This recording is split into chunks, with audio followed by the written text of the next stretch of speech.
Hi, today we're going to be looking at the Trend CDJ300 jointer jig. I refer to it as a jointer jig because it's capable of doing a variety of different joints depending on what template you use.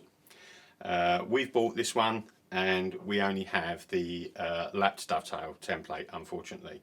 But if you go onto the Trend website, you will find a variety of through dovetail templates, finger joint templates and more.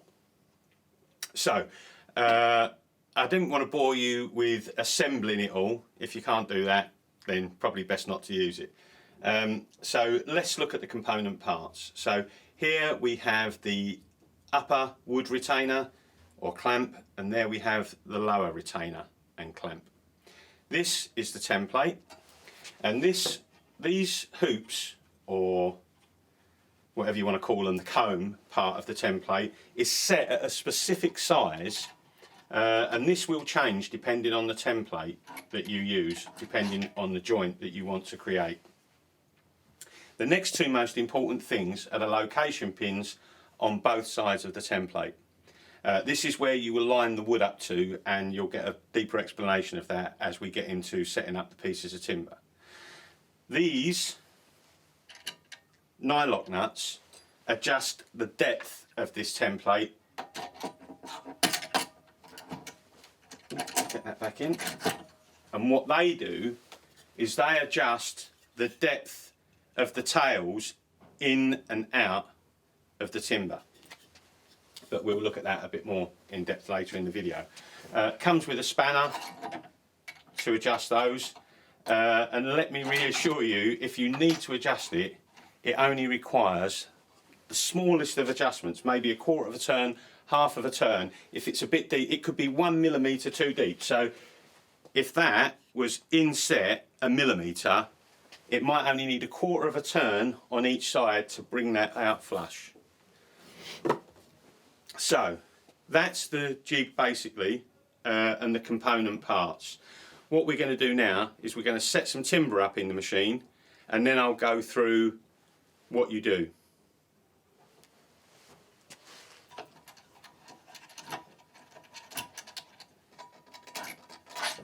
So we remove the template and we set up 4 pieces of timber.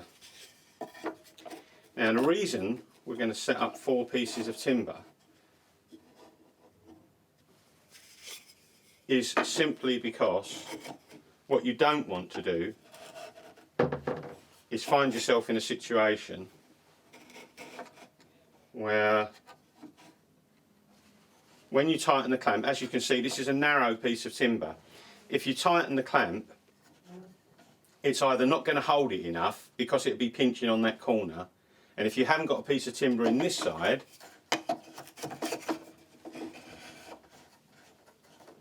the clamp's not going to clamp evenly, and it's really important that the material is clamped as evenly as possible. So that one isn't that fussy. You don't have to, as long as it's loosely lined up and loosely clamped at the top, it's going to be fine. This side obviously is critical. So we just pinch those down a little bit.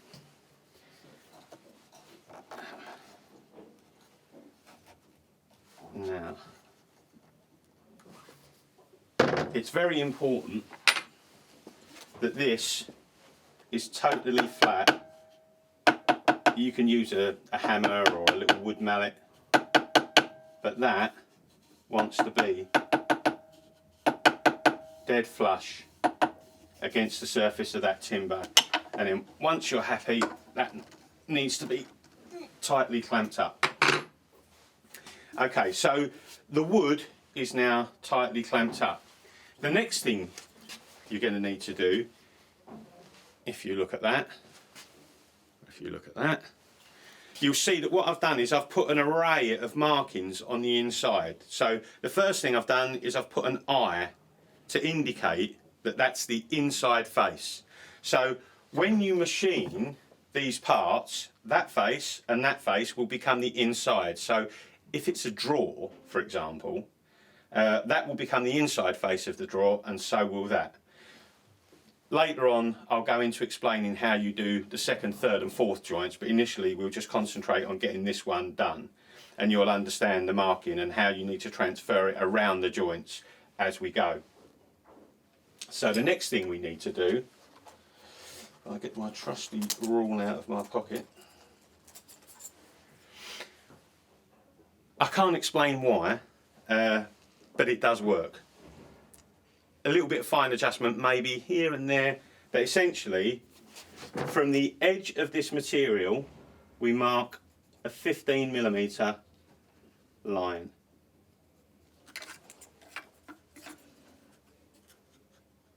Now obviously probably best to do it with a square, but for the purposes of this demonstration that will suffice. Once we've got our 15mm line on, and we've put eye on there, and we've put an eye on there, what else do we need to mark? Well, there's a couple of things we're going to need to know. First of all, we need to put an LP there, and we need to put an LP on that edge.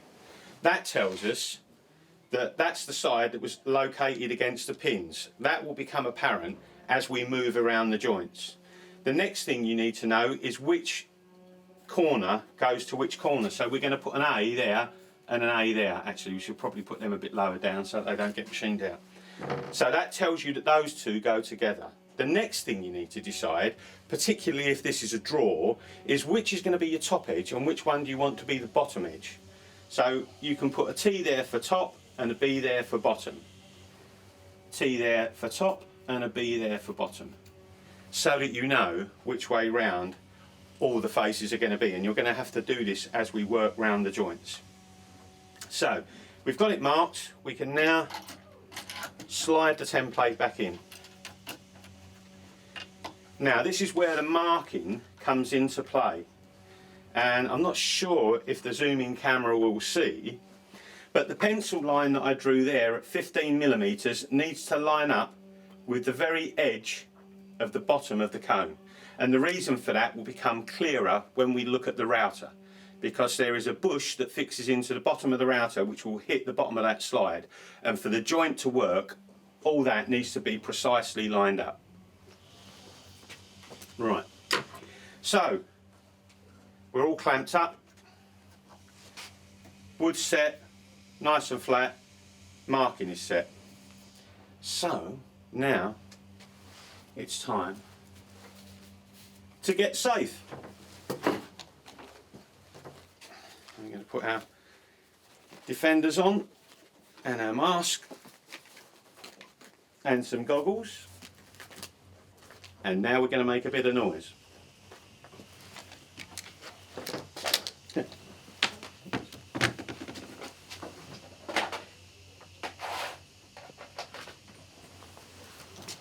Oh, getting a bit previous actually. I just thought I should introduce you to the router, shouldn't I really? So what I've done is I've set the router up. So, sorry, that's me getting ahead of myself. So when you buy this jig, you have a specific guide bush that fits that slot. They give you a specific dovetail cutter. Hopefully that's come out clear. I'll do it against the white background, it's probably a bit easier to see. That comes with it, and they're all set at specific sizes. The next thing you need to do is template is set at 17mm. It's then set against the base, set the depth of the cutter. So you use your, this obviously, as you can probably see, is a Makita rather than a trend. Not the best idea in the world. A trend router works an awful lot better. I had to do lots of fiddling around. As you see, I can make my own base for it all to fit in, which was quite complicated.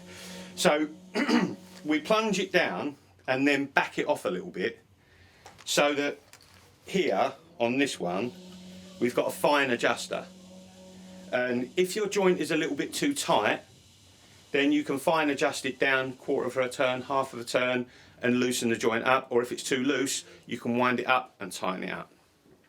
It's as simple as that. But basically, the depth on there is 15 and the depth of the cutter is 17. I'm not quite sure why that works, you'd have to ask Trend, but it does.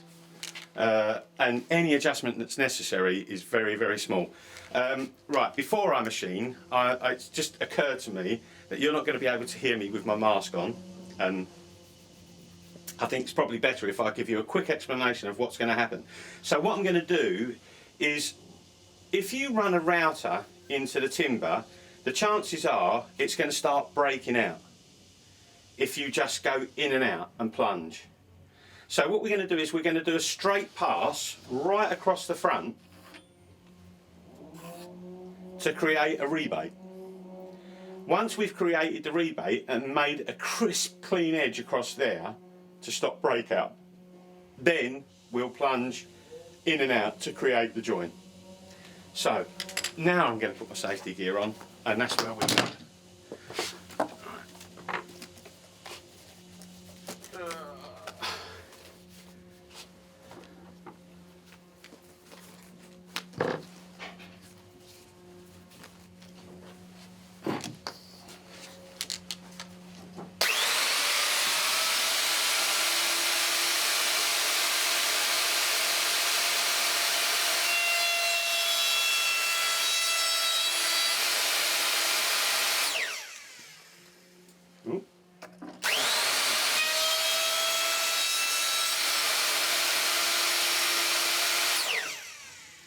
Still not gone far enough. Right. Not sure why that's being difficult, but anyway.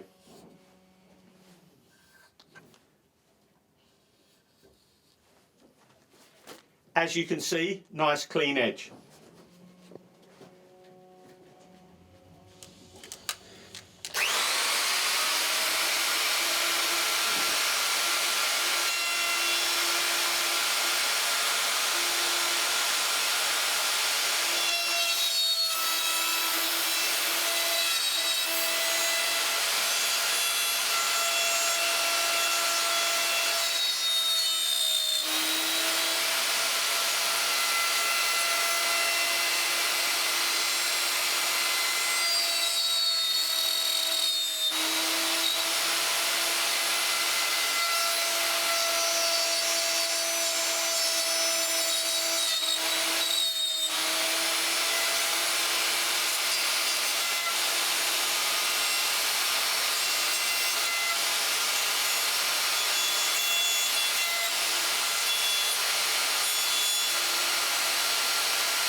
Right.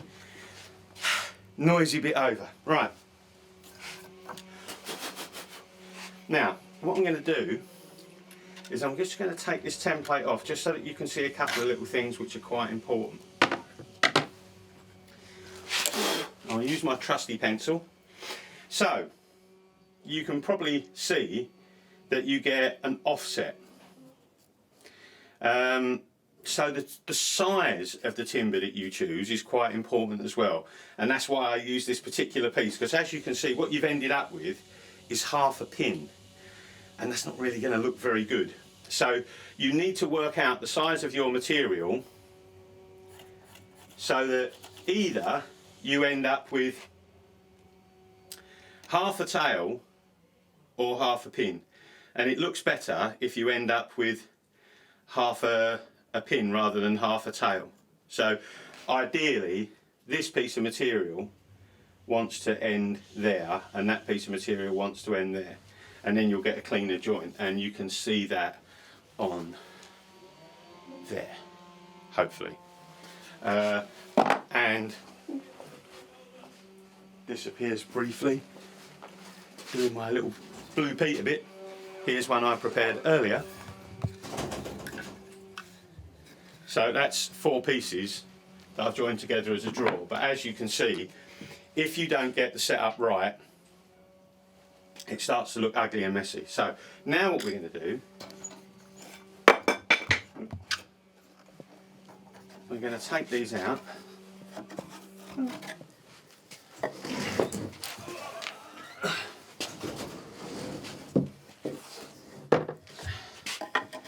Now, that was the top one, this was the bottom one. What happens now is when you take them out, you flip them over, and that's where it starts. Oh, that's where it starts to get a bit complicated. Get me a little bashing hammer. Now, it does depend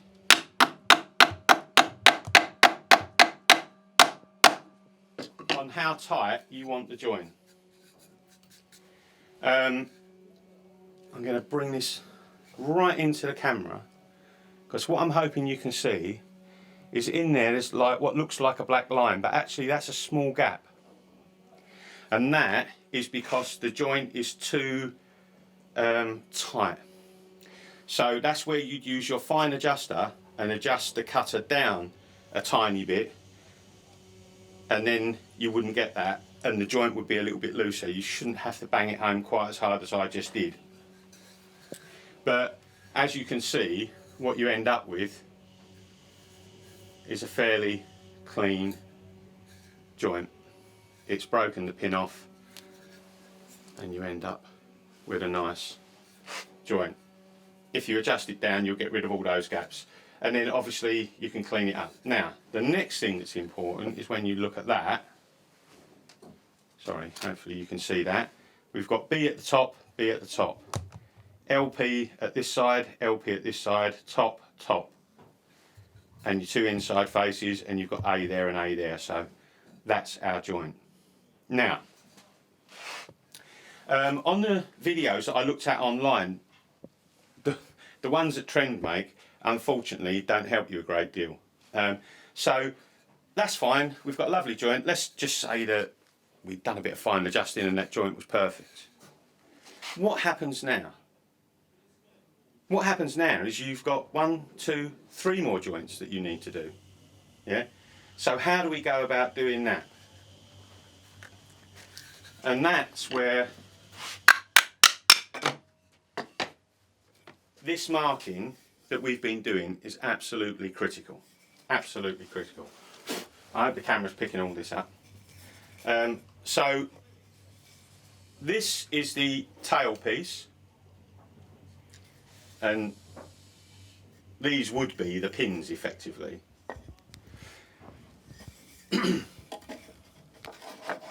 That's where they were. Now what we need to do is we need to make sure when we take this one out, we put that aside and we take our next piece that we're going to want to join, and then we can use that temporarily as scrap wood or packing, because this now needs to be turned around. But if we turn it around and put the LP there, what's that going to do to our setup? It's going to turn it completely around and put it the wrong way. So what we need to do is we need to put that one there so that we end up with slots in the end of this one.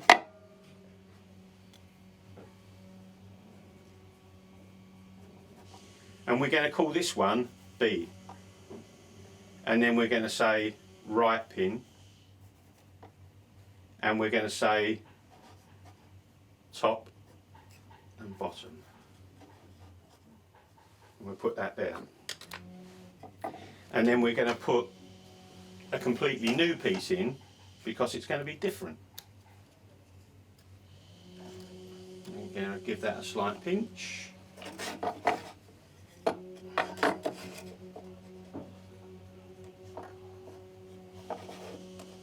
Slight pinch, that's not that fussy. This is the one that is fussy. So here again, we need to make sure that is dead flat. Make sure it's tight up against the pins and crank the clamp down.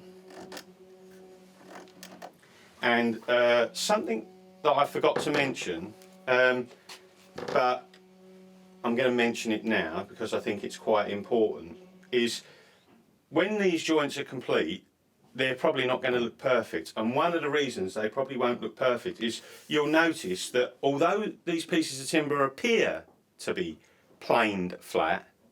Actually they're not. They were planed and sanded flat once upon a time, but they've had a little bit of movement since. And the reason I feel this is important is because if there's a slight curvature of the wood, it will affect the depth of the joint. It will affect the tightness, the looseness, or the depth in and out of the joint. So all these things will have an impact on the quality of it and how it looks. So where possible, always make sure your material is planed dead flat. The other thing that you'll notice as well is if you're not going to use this jig that often, one of the things that is advisable and quite helpful is I've set up notation around the outside and on here, although some of this is already rubbing off, so we'll probably have to etch that in at some point. But critical details to jog your memory of what happens and what does what and what the reason why you do certain things, settings and stuff like that. It's all worth writing down on the machine. Right, back to the noisy bit. So basically I'm going to do the same thing. I'm going to take a pass right across to stop the breakout, and then I'm going to plunge. Now the other thing, we didn't get it on the other one, but sometimes when you plunge in to this offset edge here, you get a bit of breakout on the back here. If that's an issue for you, say it's a really fine piece of work you're doing, jewellery box or a really sort of posh set of drawers or whatever, and you don't want the slightest bit of breakout anywhere, then what you're going to need to do is set up packing pieces at the top and at the side that you can throw away afterwards, that will take up that breakout, so that the final finished pieces are left with no breakout.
The worst bit about doing this is that I can't talk while I'm doing something, so I'm going to have to try and go back in. Right, so I've rushed it, so I'm going to have to start that up again in a second. But the other thing is, you'll notice that once I've done my cut pass to create this clean edge, I pass forwards and then I pass backwards, and that's to ensure these bushes aren't as precise as some manufacturers make them.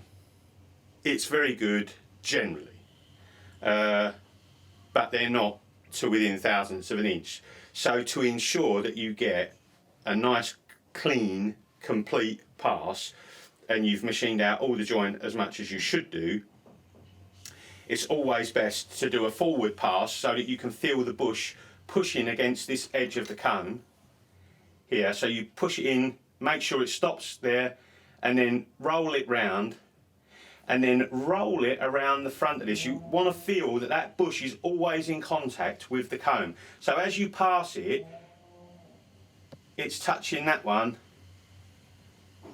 but you might have slight slip-ups as you come round. So then when you go back, you take off any tiny little bits you missed. And it's always worth taking that little bit of extra time. If the camera could see, which it probably won't be able to because the comb's in the way, so what I'm going to do, I'm going to take the comb off. Because I rushed the first pass, the router's not gone in far enough compared to these slots. So that's going to give me a problem. So I'm going to be really naughty and I'm not going to put all my safety gear on, and I'm just going to dip that one to clean that out so that it's cut, because I want you to see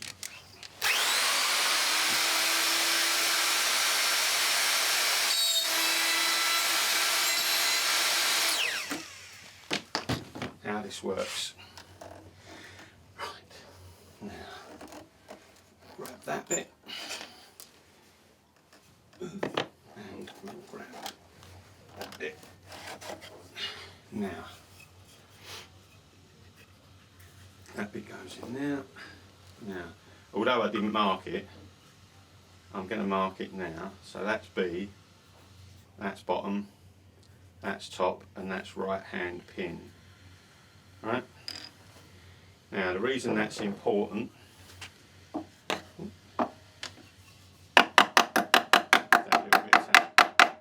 now this is interesting, and this will show you just how fickle, depending on the quality of the wood and how well it's machined, if you can see the gaps in that one are less than the other one. So if I now take the first joint that we did out of the packing and reassemble that,